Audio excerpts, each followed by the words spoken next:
আসছি স্যার। আসুন। হ্যাঁ, আপনি তো আমাদের থানা নতুন এসেছেন। হ্যাঁ, তা আপনার জন্য কিছু উপহার আসলাম। হ্যাঁ শাহিন, এই উপহারগুলো টেবিলে রাখ। টনি? টনি না, স্যার বল। কি ব্যাপার, এত বড় মাছ মিষ্টি? আরে না, টাকা বাঁচা লাগছে। আমাকে ঘুষ দিতে এসছি। Constable, yes sir. একটা ছবি তোলো আর কেস লেখো। অন ডিউটি পুলিশ অফিসারকে ঘুষ দেওয়ার অপরাধে সাহেবনগরের প্রধান মিস্টার রাজিজুলকে গ্রেপ্তার করা। দেখো টনি, আমি মানছি সেদিন আমার ভুল হয়ে গেছে। চুপ! টনি না, স্যার। কি? স্যার, এই তুমি মাছটা ধর। ভাই, তুমি টাকার বাক্সটা ধরো।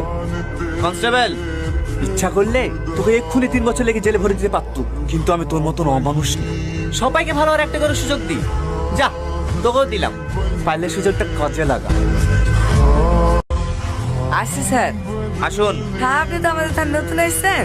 হ্যাঁ, তা আপনার জন্য কিছু উপহার আসলাম। হ্যাঁ শাহিন, এই উপহারগুলো টেবিলে রাখ। টনি? টনি না, স্যার বল। কি ব্যাপার, এত বড় মাছ মিষ্টি? আরে না, টাকা বাঁচা লাগছে। আমাকে ঘুষ দিতে এসছি। Constable, yes sir. একটা ছবি তোলো আর কেস লেখো। অন ডিউটি পুলিশ অফিসারকে ঘুষ দেওয়ার অপরাধে সাহেবনগরের প্রধান মিস্টার রাজিজুলকে গ্রেপ্তার করা। দেখো টনি, আমি মানছি সেদিন আমার ভুল হয়ে গেছে। চুপ! টনি না, স্যার। কি? স্যার, এই তুমি মাছটা ধর। ভাই, তুমি টাকার বাক্সটা ধরো।